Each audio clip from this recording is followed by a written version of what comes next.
मित्रांनो, तुम्ही बघू शकता आपलं burn garlic fried rice ready झालेला आहे विथ सिक्रेट इन्ग्रेडियंट्स. तर त्या सिक्रेट इन्ग्रेडियंट्सची रेसिपी तुम्हाला व्हिडिओमध्ये दिसेल, तर व्हिडिओ शेवटपर्यंत नक्की बघा, तुम्हाला नक्की आवडेल.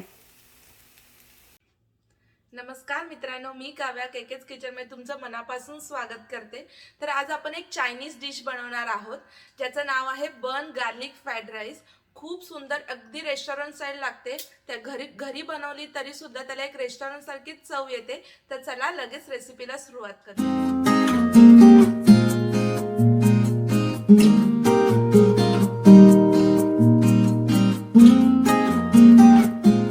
तर गार्लिक एग फ्राईड राईस बनवण्यासाठी लागणारं साहित्य मी तुम्हाला सांगते. इथे मी एक छोटा कांदा बारीक कापून घेतलेला आहे. हाफ टीस्पून मी काळी मिरी पावडर घेतलेली आहे. अगदी चिमूटभर मी हळद घेतलेली आहे. चवीनुसार मीठ. इथे मी 3 हिरव्या मिरच्या घेतलेल्या आहेत, एकदम बारीक कट करून घेतलेल्या आहेत. तुम्ही बघू शकता इतकेच बारीक आपल्याला कट करायचे आहेत. आल्याचा तुकडा मी एक छोटा घेतलेला आहे, तो सुद्धा मी एकदम स्मॉल असा बारीक चॉप करून घेतलेला आहे. गार्लिक हे 3 गार्लिक आहेत, त्यासुद्धा मी बारीक चॉप करून घेतलेले आहे. इथे दिसते तुम्हाला ही सिलेरी आहे. ही सिलेरी मी तुम्हाला दाखवते. अशा प्रकारे असते. हिला स्वतःलाच एक चायनीजचा स्मेल आहे, खूप सुंदर असा. आणि ही जर तुम्ही आपल्या चायनीज डिशेसमध्ये तुम्ही ही नक्की वापरा, खूप छान अशी टेस्ट असते. याचं नाव सुद्धा मी तुम्हाला दाखवते. हे बघा, सिलेरी.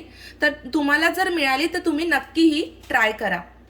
इथे मी गाजर एक बारीक गाजर घेतलेला आहे, त्याचे सुद्धा बारीक असे कट करून घेतलेले आहे गाजर. कांद्याची पात घेतलेली आहे इथे मी. आणि ही आपली एक सिक्रेट इन्ग्रेडियंट्स आहे, म्हणजे हा लसूण आहे. आणि ह्याचं मी हा आपल्या रेसिपीचा मेन इन्ग्रेडियंट आहे. तर ह्याचा जो सॉस आहे त्याची रेसिपी मी तुम्हाला व्हिडिओमध्ये दाखवते, तर तुम्ही व्हिडिओ शेवटपर्यंत नक्की बघा. ही कांद्याच्या पातीचा कांदा आहे, तर ह्याने सुद्धा खूप चांगली चव येते, म्हणून हा सुद्धा आपण ॲड करणार आहोत. 4 अंडी घेतलेली आहे मी. आणि हा आपला राईस आहे, मी शिजवून घेतलेला आहे. आणि तुम्ही बघू शकता एकदम फळफळीत असा झालेला आहे, अगदी चायनीजसाठी लागेल असा. विनेगर घेतलेला आहे, सोया सॉस आणि तेल. तर चला रेसिपीला सुरुवात करूया. मित्रांनो, आता आपण आपल्या रेसिपीचा सिक्रेट इन्ग्रेडियंट म्हणजे बर्न गार्लिक सॉस बनवायला घेऊया. तर त्याच्यासाठी मी एक 3 टेबलस्पून तेल गरम करून घेतलेलं आहे. इथे तेल थोडं जास्त घेतलेलं आहे, कारण आपल्याला हा सॉस गार्लिकची पेस्ट करून घ्यायची आहे. मग त्याच्यासाठी आपण पाणी ॲड नाही करणार आहोत.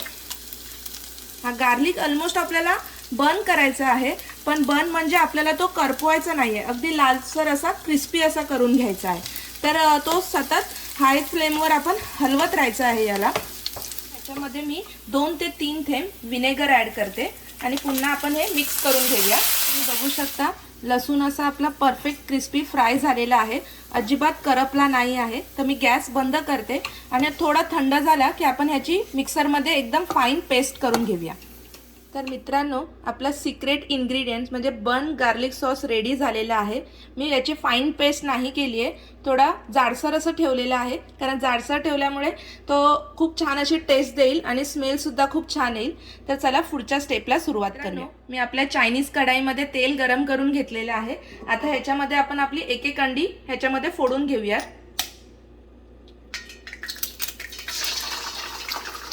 मी 4 अंडी फोडून घेतलेली आहेत आणि तुम्ही पण अशा प्रकारेच फोडून घ्या, कारण हे येल्लो वेगळं व्हाईट वेगळं असल्यामुळे प्रत्येक याचा एक क्रिस्पीपणा वेगळा येतो. व्हाईट याचा एक छान असा क्रिस्पीपणा येतो. त्यामुळे आधी फेटून घेऊ नका अंडी आणि मग मधून थोडंसं असं करून घ्या. आता ह्याच्यामध्ये आपण चवीनुसार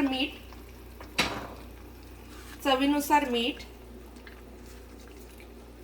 पेपर म्हणजेच काळी मिरी पावडर आणि थोडा कलरसाठी हळद ॲड करणार आहोत, अगदी थोडीशी किंचितशी.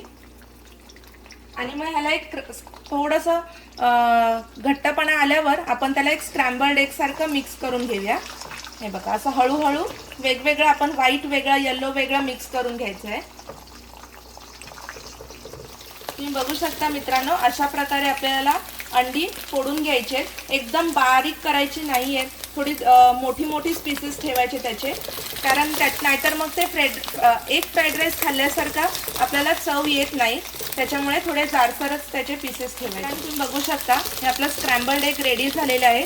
खूप चांगला क्रिस्पी असा कलर आलेला आहे, खूप क्रिस्पी फ्राय झालेला आहे। ही सगळी प्रोसेस आपण फास्ट गॅसवरच केलेली आहे। तर मी आता गॅस बंद करते आणि हे प्लेटमध्ये काढून घेते। आधी आपण राईस बनवायला सुरुवात करूया। त्यासाठी मी 3 टेबलस्पून तेल गरम करून घेतलेलं आहे। आता ह्याच्यामध्ये आपण मिरची ॲड करूया। गॅस आपला हाय फ्लेमवरच आहे। मिरची ॲड करूया। लगेच आपण अद्रक आणि हा लसूण हे चांगलं आपण तेलामध्ये फ्राय करून घेऊया। तर लसूण, मिरची आणि अद्रक खरपूस असा फ्राय झालेला आहे। आता ह्याच्यामध्ये मी कांदा ॲड करते आणि तो सुद्धा फटाफट फ्राय करून घेते। एकदम क्रंची करायचा आहे, नरम नाही करायचं आहे त्याला, त्यामुळे तो फटाफट अगदी 1 मिनिट आपण त्याला मिक्स करून घेणार आहोत। कसं असं आपण फ्राय करून घेतलेला आहे। आता ह्याच्यामध्ये मी सिलेरी म्हणजे आपले जे व्हेजिटेबल्स आहेत ते ॲड करते। सिलेरी आणि गाजर हे ॲड करून ते मिक्स करून घेऊया। मी आपले व्हेजिटेबल्स फ्राय करून घेतलेले आहेत, त्यांना सुद्धा आपल्याला नरम नाही करायचे, कारण हे सगळं क्रंचीच चांगलं लागतं। आणि अजून मी कुठलाही सॉस वापरला नाही आहे, तरी सुद्धा सिलेरीमुळे त्याला एक चायनीजचा खूप सुगंध इथे सुटलेला आहे। तर तुम्हाला मिळालं तर तुम्ही नक्की ॲड करा त्याला। आता ह्याच्यामध्ये मी आपला राईस ॲड करते। राईस आपण व्हेजिटेबल्स सोबत प्रॉपर असा मिक्स करून घेऊया। आणि ही सगळी प्रोसेस आपण हाय फ्लेमवरच करायची आहे, त्यामुळे फटाफट आपण ह्याला मिक्स करून घेऊया। राईस मी व्हेजिटेबल्समध्ये प्रॉपर मिक्स करून घेतलेला आहे। आता याच्यामध्ये आपण काळी मिरी पावडर म्हणजे ब्लॅक पेपर ॲड करूया आणि ते सुद्धा मिक्स करूया। त्याच्यासोबतच हा जो आपला सिक्रेट इन्ग्रेडियंट्स आहे तो आपल्याला ॲड करायचा आहे। तर मी त्याला ॲड करते याच्यामध्ये आणि राईसमध्ये त्याला मिक्स करून घेते। तुम्ही बघू शकता आपल्या राईसला खूप छान असा व्हेजिटेबल्समुळे कलर आलेला आहे। आता याच्यामध्ये मी 2 टेबलस्पून सोया सॉस ॲड करते आणि ह्याला मिक्स करून घेऊया आपण। तर मी सोया सॉस प्रॉपर मिक्स करून घेतलेला आहे। आता ह्याच्यामध्ये मी चवीनुसार मीठ ॲड करते। मीठ थोडा ॲड करा, कारण सोया सॉस मध्ये सुद्धा मीठ असतं आणि अंडा फेटताना सुद्धा आपण मीठ ॲड केलंय, त्यामुळे मीठ चवीनुसार ॲड करा। आणि लगेच आपण ह्याच्यामध्ये आपले अंडा फेटून घेतलेलं होतं, जे अंडा फ्राय करून घेतलेलं ते ॲड करूया आणि लगेच मिक्स करून घेऊया। अंडा मी प्रॉपर असं मिक्स करून घेतलेलं आहे। आता ह्याच्यामध्ये मी कांद्याची पात ॲड करते। सगळं आपण फटाफट करायचं आहे म्हणून मी फटाफट बोलतीये। तर आता हे मिक्स करून घेऊया आणि आपली डिश रेडी होईल आता लगेच। मित्रांनो, आपला burn garlic fried rice ready झालेला आहे। तर मी गॅस बंद करते आणि आपला राईस प्लेटमध्ये सर्व करून घेते। तर मित्रांनो, तुम्ही बघू शकता मी आपला burn garlic fried rice Schezwan चटणीसोबत डिशमध्ये सर्व करून घेतलेला आहे। खूप अप्रतिम होते ही डिश। तर तुम्ही ही नक्की ट्राय करा आणि तुमच्या प्रतिक्रिया आम्हाला कमेंटद्वारे नक्की कळवा। आणि केकेस किचनला लाईक, शेअर आणि सबस्क्राईब करायला विसरू नका। धन्यवाद।